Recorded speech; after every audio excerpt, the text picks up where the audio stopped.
Hey fans, here on a perfectly pleasant December afternoon here in California. Not exactly cold, very nice. Anyway, so I've got my Lexus GX470 here. It's 2004, similar to the 4Runner of the same era, and I've got an oil leak underneath. So we're gonna take a look, figure out what's wrong with this thing.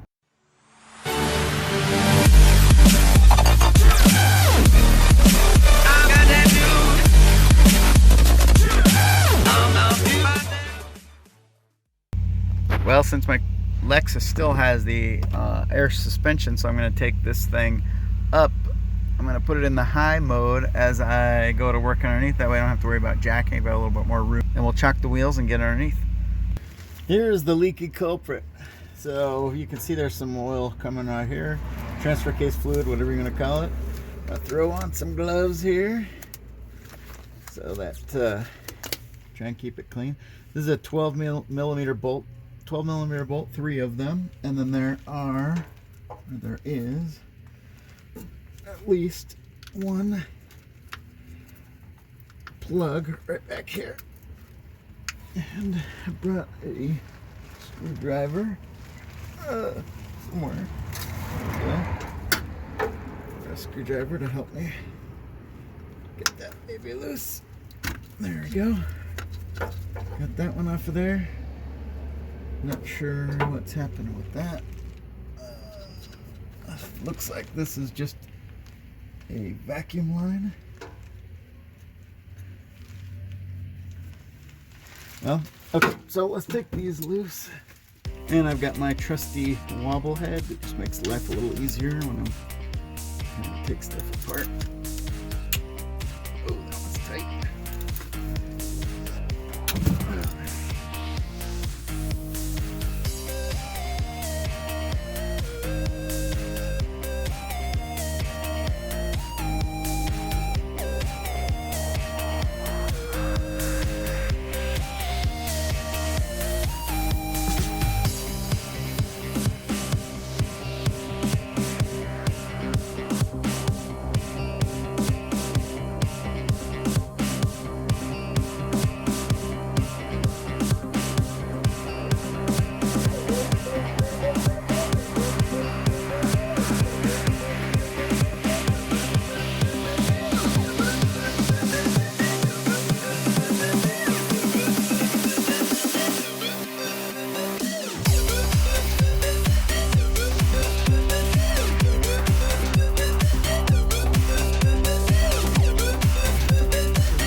Now this is delicate.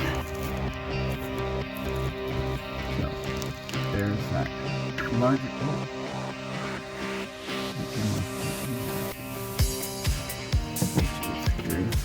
Let's see, anything rip out of there? No.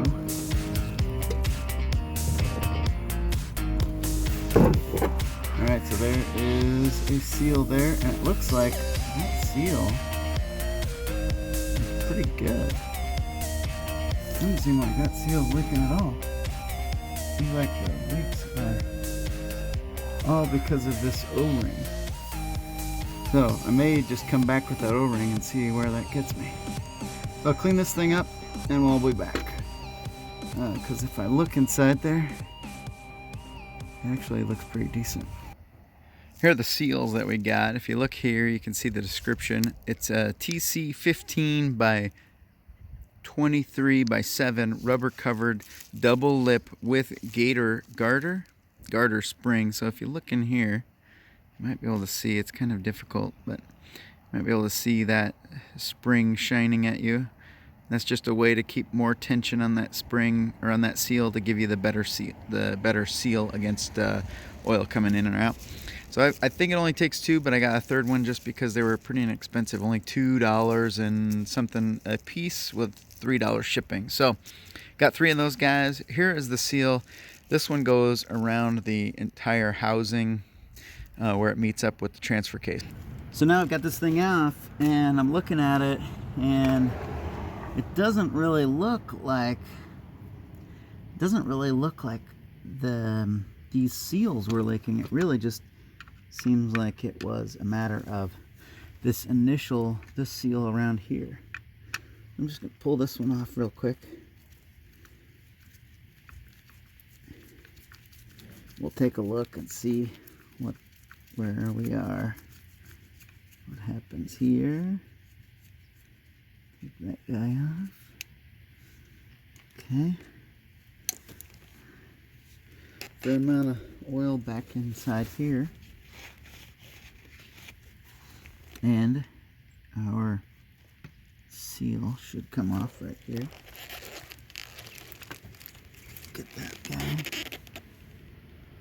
This seal here.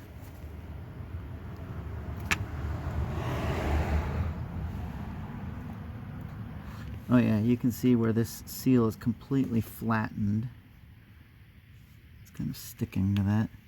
And it's not exactly bouncing back into shape, but it's got a very flat edge on it here. I don't know if you can see that or not.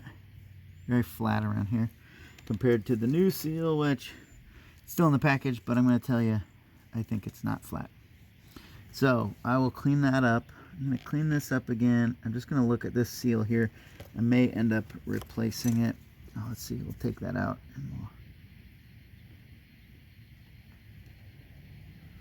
we'll... Oh boy. Does not want to come out. I may just leave it in there. There's absolutely no evidence that there was any leak by there, and it came off pretty easily. So I'm going to take this guy and wipe this down. Go around the edge as well. There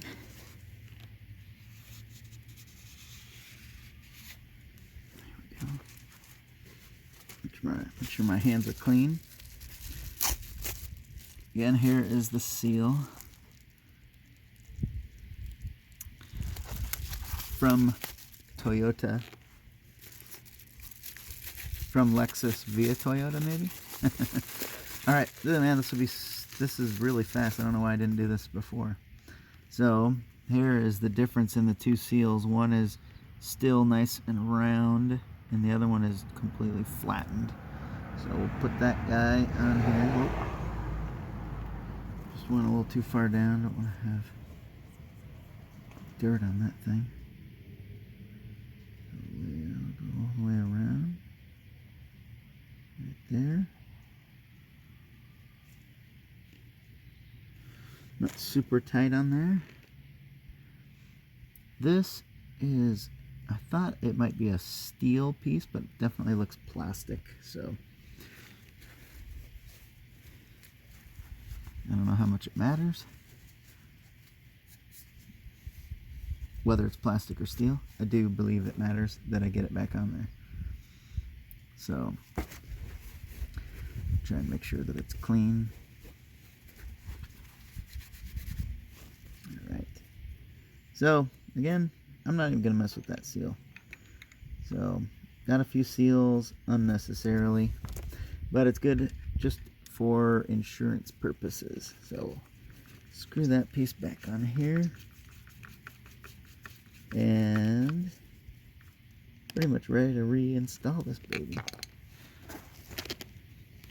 I may wipe down some of this.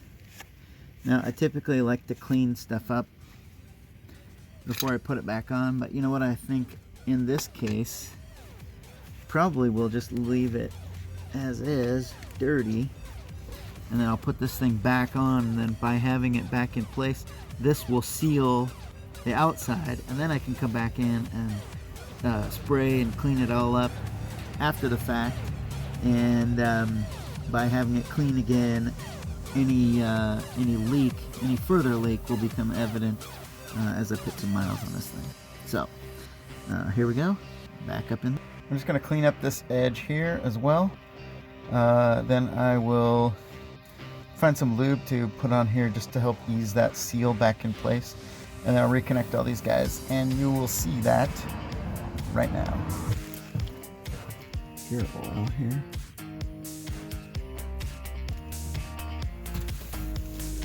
And I'm going to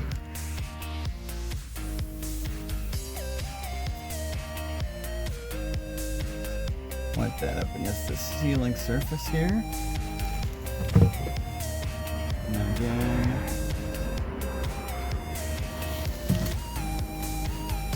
on my actuator.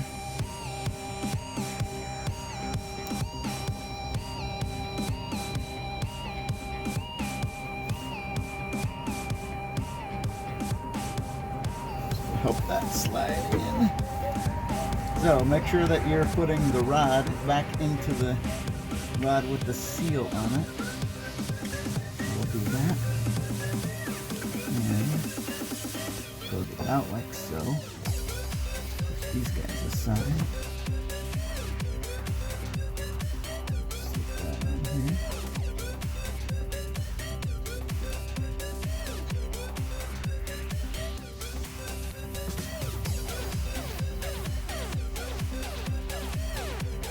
Down in front, we realize you got a luscious head of hair. Hey, sorry about this.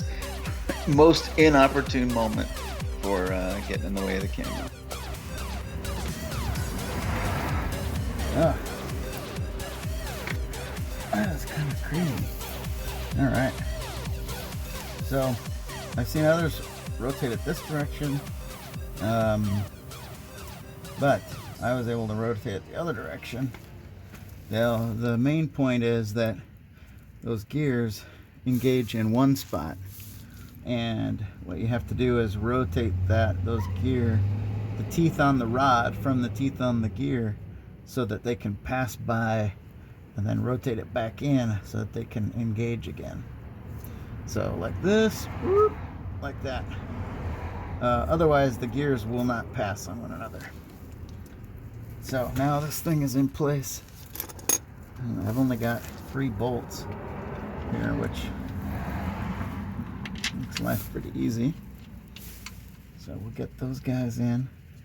We'll plug this back in, and then I will push the button inside and see what happens on me.